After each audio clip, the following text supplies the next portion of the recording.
അപ്പൊ ഗൈസ് അങ്ങനെ നമ്മൾ പോവുകയാണല്ലേ കുഞ്ഞോളെ. എങ്ങട്ടാ പോണത്? റിസോർട്ടിക്ക് പോണേ. എന്താണറിയോ, ഇനി നമ്മളെ ചെറിയ പെങ്ങളുടെ ഹാപ്പി ബർത്ത്ഡേ വെഡിങ് ആനിവേഴ്സറി ആണ്.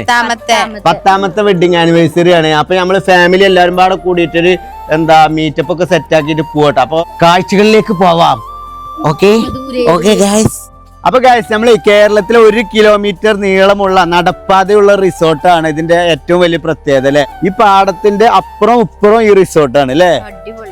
മാപ്പിളാർക്കും പെണ്ണുങ്ങളാർക്കും ഒക്കെ ഇങ്ങനെ നടന്നാ മതി. ഇതിൽ കൂടെ പ്രണയം പാഞ്ഞു വരും അല്ലേ ഗൈസ്. അതേപോലെ തന്നെ മാപ്പിളാർക്കും പെണ്ണുങ്ങളാർക്കും ഒക്കെ ഒഴിഞ്ഞെന്ന് വർത്താനം പറയാനല്ലേ. ചെറിയ ചെറിയ ഹട്ട്സുകളൊക്കെ ഇതിൽ ഇഷ്ടം പോലെ ഉണ്ട് കേട്ടോ. അതായത് ഈ തല മുതൽ ആ തല വരെ ഉണ്ട്. കുഞ്ഞോളെ എങ്ങനെ ഉണ്ടേ സ്വിമ്മിംഗ് പൂള്? അടിപൊളി, സൂപ്പർ ആയില്ലേ? അപ്പൊ സ്വിമ്മിംഗ് പൂളിന്റെ അടുത്ത് തന്നെ ഉണ്ടല്ലേ ബെഡ്റൂം, ഫുള്ള് ഗ്ലാസ്സില് ബെഡ്റൂം അല്ലേ. അടിപൊളി, ഒന്നും പറയാനില്ല. ഇത് ലിവിംഗ് അല്ലേ. സ്വിമ്മിംഗ് പൂൾ അവിടെ തന്നെ കേട്ടോ.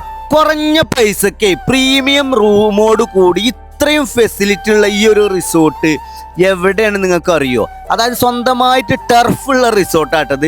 ഫാമിലിയൊക്കെ ആയിട്ട് വന്ന് അടിച്ച് പൊളിച്ച് വൈബാക്കാനും ഫോട്ടോ എടുക്കാനും ഫുഡായാലും എന്ത് സംഭവമാണെങ്കിലും, നിങ്ങളെ കല്യാണോ ബർത്ത്ഡേയോ ആനിവേഴ്സറിയോ എന്ത് പരിപാടി ആയാലും 100-500 ആളെ പരിപാടി സൂപ്പറായിട്ട് നടത്താൻ പറ്റിയ ഒരു റിസോർട്ടാണിത്. അപ്പൊ ഈ റിസോർട്ട് സ്ഥിതി ചെയ്യുന്നത് നമ്മളെ മലപ്പുറം ജില്ലയിലെ വണ്ടൂർ വാണിയമ്പലത്താട്ടോ. കുട്ടികളൊക്കെ കൊണ്ടുവരികയാണെന്നുണ്ടെങ്കിൽ ഉണ്ടല്ലോ, അവർക്കൊക്കെ കളിക്കാനുള്ള കാരംസ് ആയിട്ടും ഫുട്ബോൾ ആയിട്ടും കളിക്കാനും കുളിക്കാനും ആടാനും പാടാനും ഉള്ള സൗകര്യം ഇവിടെ ഉണ്ട്. അതുപോലെ കുറെ മൃഗങ്ങളെയും പക്ഷികളൊക്കെ കൂടിയിട്ട് വലിയൊരു ഫാം ഇവിടെ അവൈലബിൾ ആണ്. അതുപോലെ തന്നെ നമുക്കൊരു 100-500 ആൾക്ക് മീറ്റപ്പ് ചെയ്യാനുള്ള ഒരു പാർട്ടി ഹാളും അവർക്കൊക്കെ നിസ്കരിക്കാനുള്ള പള്ളിയും നമ്മുടെ കസവ പാരഡൈസിൽ ഉണ്ട് കേട്ടോ. അങ്ങനെ നമ്മൾ ആനിവേഴ്സറിയുടെ കേക്ക് മുറിക്കാൻ വേണ്ടിട്ട് പോവാണ്. അപ്പൊ നമ്മളെ റിസോർട്ടിലുള്ള ടർഫിൽ തന്നെ ഉണ്ട് സെറ്റ് ആക്കിയിട്ടുള്ളത്. അപ്പൊ ഗൈസ്, കേക്ക് വേണ്ടവർ കമന്റിൽ ഐ ലവ് യു എന്ന് കമന്റ് അടിക്കുക.